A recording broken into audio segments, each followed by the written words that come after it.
Anaroqan qarang, bu kostyum yeng, judayam mamutga sborka ko'p yig'ib yuboribsiz. Nega buni yaxshi ish boshqaruvchi ko'rsatib bermadilarmi? To'g'ri kelmayapti-da yenge. Nima, qanaqa to'g'ri kelmayapti? Katta kelyaptimi? Qaranglar qizlar, hozir mana shu muammoni sizlarga ham tushuntiraman. Hammanglar baravariga ko'rib olasizlar. Bu yeng.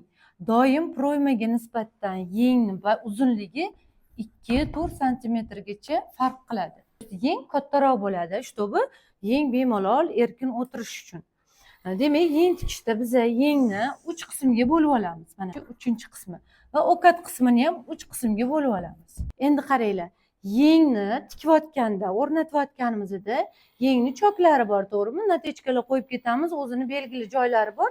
Belgi joyiga chokiga qo'yib, buni betga tikayotganimizda birinchi joyimizda yengda ham bu material kasoy bo'lib tushadi.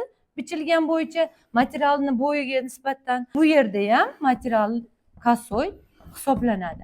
Demak, bu oraliqda ozgina farqi bilinmaydi, bir-biriga yaxshi o'rnashib ketadi. Buni bu yerga tikayotganimizda esa ikkinchi qismini, yengni ovqat qismida ham kiyimni bu qismiga ham sborka tushmasligi kerak. Bu ham yig'ilib qolmasligi kerak, bu ham yig'ilib qolmasligi kerak.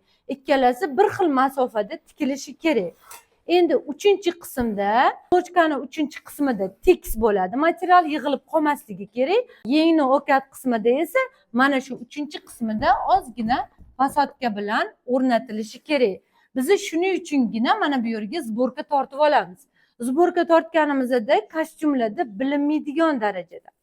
Yengni shunday qo'lingizga ushlasanglar, ilinsa bo'ldi. Sborka bo'lib qolmasligi kerak. Xuddi shunaqa shaklda siz 1, 2, 3-qismga bo'lib olgan holatda yengni qo'ysanglar, yaxshi chiroyli o'rnatiladi va yengni ko'rinishi ham mana shu kostyumi yengdek bo'lib turadi. Ishlab chiqarishda mana shunaqa muammolarga juda ham ko'p duch kelamiz.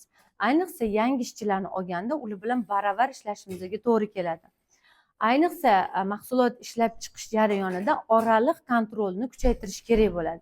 Mana shunaqa oraliq kontrolni kuchaytirsangiz, paketga chiqqandan keyin qaytadan ta'mirga qaytib kelmaydi.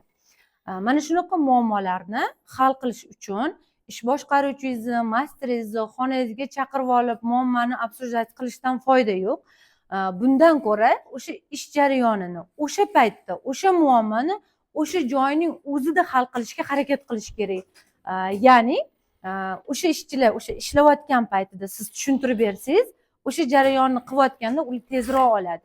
Mana shunday muammoni o'z vaqtida, o'sha joyni o'zida hal qilish ham ish jarayonini optimallashtirishga samarali natija beradi.